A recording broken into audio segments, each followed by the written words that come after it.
ज्यादा जानकारी के लिए हम जुड़ेंगे हाटा से। इस वक्त हमारे साथ जुड़े हुए हैं राधेश्याम सिंह जी। सपा सरकार के कार्यकाल के दौरान ये मंत्री भी रहे हैं। राधेश्याम सिंह जी, आप आवाज सुन पा रहे हैं हमारी?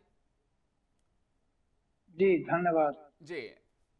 समाजवादी पार्टी सुप्रीमो अखिलेश यादव जी का जो बयान इस वक्त सामने आया, उन्होंने कहा कि भाजपा के लिए धर्म सिर्फ व्यापार के तौर पर बचा है। इस बयान को आप किस तरह से देखते हैं?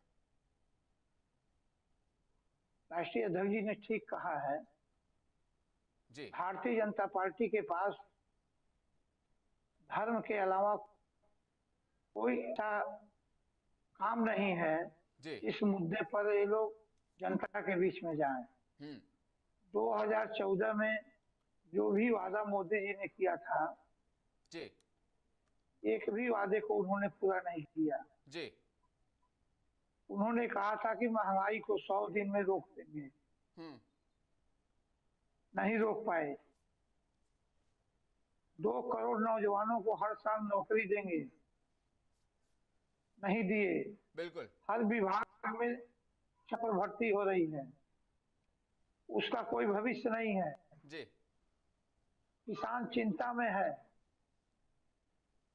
किसानों को खाद का दाम बढ़ा दिया गया।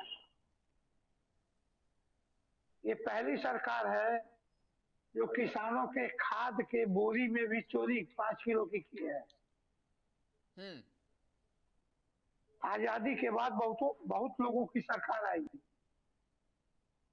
लेकिन खाद की बोरी में 5 किलो की चोरी किसी ने नहीं किया था। इस सरकार से किसान भी,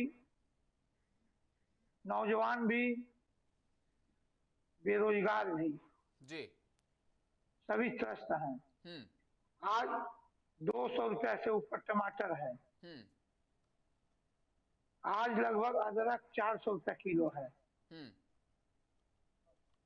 दाल जो हम लोग 80-90 रुपए में खरीदते थे, वो 150 रुपए किलो हो गया। हम्म। रिफाइन का दाम बढ़ गया, हम्म। आलू के तेल का दाम बढ़ गया। लेकिन जो किसान खेतों में गन्ना बोता है, जी।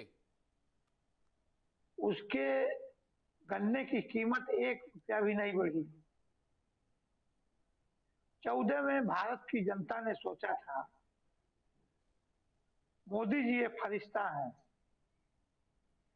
लेकिन मोदी जी ने भाषण में कहा था कि हम देश नहीं बिकने देंगे। लेकिन एक अंबानी के हाथों में धीरे धीरे देश की संपत्तियां बेच रहे हैं। हम्म। हम लोग भी पक्ष में हैं। अभी अयोध्या के मामले को आपने पूछा है, हम्म। आप आकर एक दिन सर्वे करिए। हम्म। जितने लोग उजाड़े गए हैं, जी। उनका उचित मुआवजा नहीं मिला है। हम्म। जो 100 साल से बसे हुए लोग हैं, बिल्कुल सही।